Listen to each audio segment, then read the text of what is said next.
Okay, let me ask you a question. Where do you end and the rest of the world begin? I mean, you think it's a simple question, right? But honestly, it's one of the most profound things we can even ask. And today, we're going to dive into a pretty amazing concept that might just completely change how you think about the boundaries of your own self. So, to really get to the heart of all this, we've got to start with the right question. And, well, it turns out that how we frame that question is kind of the whole point. So which one is it? Should we be asking, who am I? A question that's all about the individual? Or should we be asking, who are we? Which points to something, well, something much bigger. That tiny choice in how we phrase it, it sets the stage for everything we're about to get into.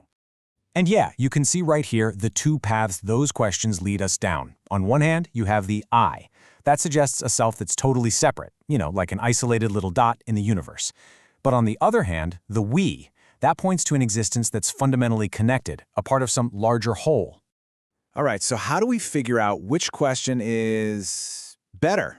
We need a totally new way of looking at this. A really powerful idea that just blows up the whole notion of an isolated self.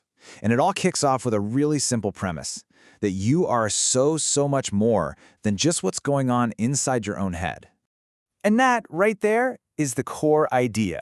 Your existence, who you are, isn't just locked away inside your skull. No way. It's more like this rich tapestry, woven from everything you connect with. The people in your life, the ideas you have, the world around you, and even the world inside you.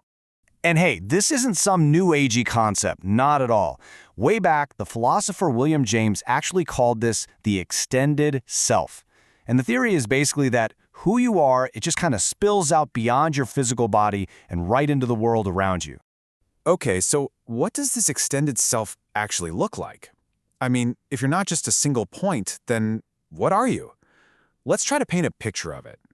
Well, the extended self isn't a singular I. It's much more like a complex, interconnected web. In this way of thinking, every single element is a crucial part of the whole.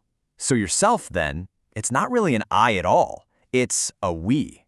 And this is where that whole web idea gets really real.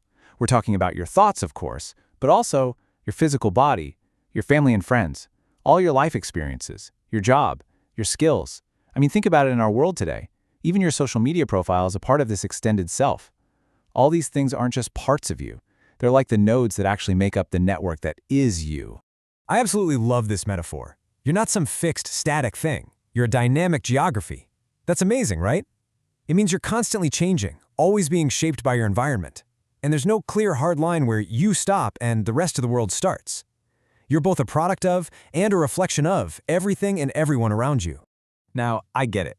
This might all sound like some abstract, purely philosophical exercise, right? But believe me, shifting your perspective this way has some really profound, super practical impacts on how we actually live our day-to-day lives and interact with each other. So yeah, we have to ask the big, so what question. It's a cool idea, for sure, but how does this actually help you in your everyday life? How do we take this from theory and put it into practice? Well, what's interesting is that this whole perspective creates a pretty clear moral pathway. It starts when you really truly adopt the view that you're part of this larger web. Once you see that, it almost naturally helps prevent selfishness, because you suddenly understand how your actions ripple out and affect the whole system, which, by the way, includes you. And that in turn can't help but improve cooperation, because you get that we are all at our core connected.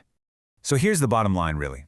You've got the isolated self mindset, that belief that I am separate from everything else, and that can lead to things like hierarchy and selfishness. But then you have the extended self mindset, the belief that we are all interconnected, and that fosters cooperation and empathy. The way we see ourselves literally shapes the world we build around us. Okay, so now that we've explored this whole idea of the self as this huge, interconnected network, let's circle all the way back to that question we started with.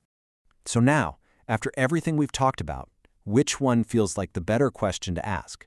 Is it, who am I, or is it, who are we? Because the way you answer that, well, it doesn't just define you. It defines your relationship to literally everything and everyone else. So, what do you think?